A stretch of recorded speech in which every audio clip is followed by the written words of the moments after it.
Assalamualaikum warahmatullahi wabarakatuh. Bertemu lagi dengan saya dalam mata kuliah Teori Sastra Mutakhir. Pada kesempatan hari ini kita akan mengulas kembali teori sastra Marxisme yang telah Anda diskusikan pada pertemuan sebelumnya. Nah, pada teori ini kita akan membahas lebih kepada konsepnya dalam karya sastra seperti itu ya. Baik, mari kita cermati. Teori sastra Marxis ini meliputi bidang yang luas ya dan berbasis pada pandangan Marxisme. Nah, sumber pandangan dalam konsep ini yang disampaikan Engels itu pada ekonomi, sejarah, masyarakat, dan masalah revolusi. Jadi inilah yang dimanfaatkan oleh Marxisme pada pendekatan dan teori sastra yang kemudian dikenal dengan istilah teori sastra Marxis.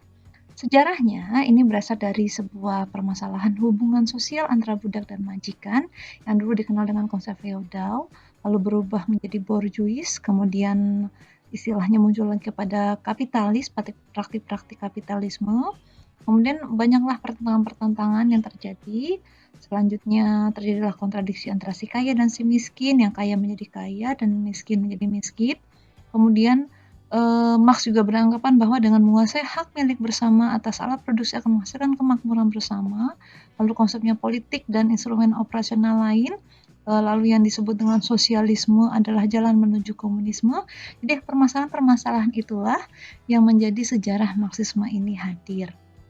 Nah, konsep dasarnya kita bisa lihat lebih kepada bagian ini ya, kepada teori sastra Marxis ini didasarkan pada gagasan bahwa sastra adalah produk dari kekuatan sosial dan ideologi.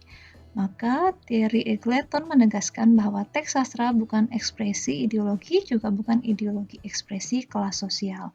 Teks ini lebih tepat dikatakan sebagai produk ideologi tertentu. Hubungan antara teks dan produksi adalah hubungan kerja seperti itu. Nah, Marxisme adalah suatu bentuk materialisme dialektis yang menyatakan bahwa semua materi realitas sosial secara fundamental memiliki asal dalam bentuk produksi. Sejarah masyarakat adalah sejarah transformasi dialektis dalam hubungan antara tenaga kerja dan produksi.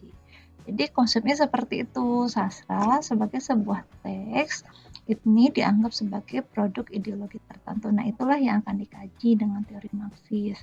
Nah, kita lihat Marxisme dalam kesusastraan. Di sini ditekankan Marxis sama sekali tidak membebani seorang penyair dengan pertanyaan atau pemikiran yang menyangkutkan terhadap perasaan yang mereka ekspresikan, tapi lebih kepada hal yang signifikan, yaitu melihat perasaan yang seperti apa sebuah karya artistik berhubungan satu sama lain dengan keanehan-keanehannya, misalnya begitu.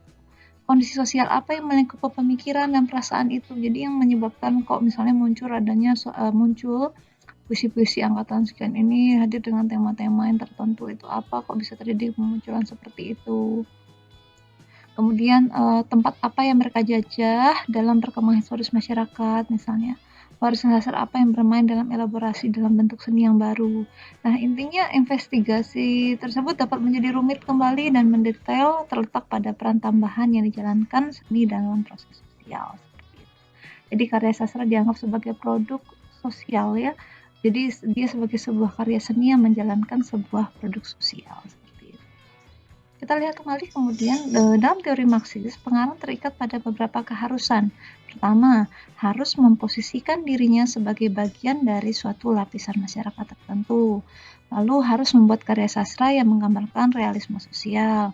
Harus membuat karya sastra yang mendorong partisipasi masyarakat dalam pembangunan. Harus membuat karya sastra yang menggambarkan perlawanan dari kelas tertindas kepada penindas, namun bentuk itu tidak mengandung semangat perlawanan dari rakyat kepada pemerintah, gitu ya.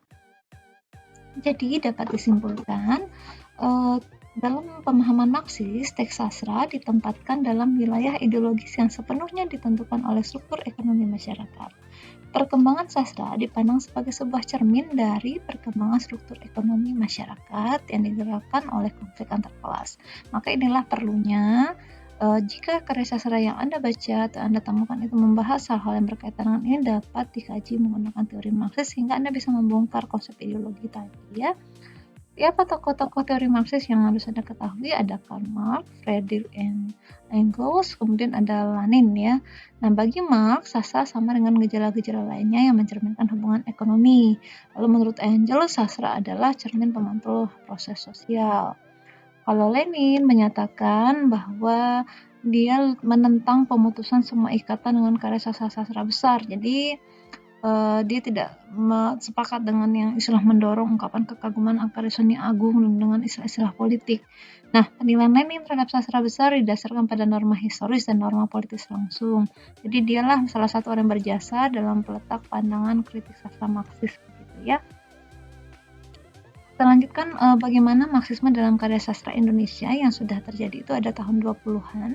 Ini Anda bisa lihat karya pertama yang dapat diperkenalkan dari sastra sejenis ini, karya Haji Mukti berjudul Hikayat Saat Siti Mariah.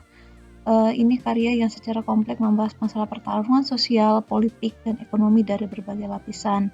Lalu ada juga karya Hikayat Kadirun tahun 1920-an, kemudian karya Samun ya, itu ada Student Hijau, Mata Gelap dan Penuh dengan Pornografi, karya Marco Kartodikromo. Tahun 50-an ada Buyung Saleh yang telah memperlihatkan sikap seorang Marxis pada tahun 1953 yang dia merumuskan perbedaan antara pujangga baru dengan angkatan 45 lain. Sasaran pada saat itu Khairil Anwar, Protestanisme dan Katolisme, dan dari sifat keislaman hingga pada kesusastraan jembel dengan nasionalisme sosialis. Jadi banyak hal-hal seperti itu tahun 50-an ya menjadi bagian sebenarnya yang dapat dikaji dengan teori Marxisme. Nah, ini sumber-sumber yang dapat Anda telusuri lebih lanjut dan sumber dari bacaan-bacaan inilah yang saya coba padukan pada PPT ini. Semoga dapat dipahami dan dapat dijadikan bahan diskusi lebih lanjut dalam perkuliahan kita.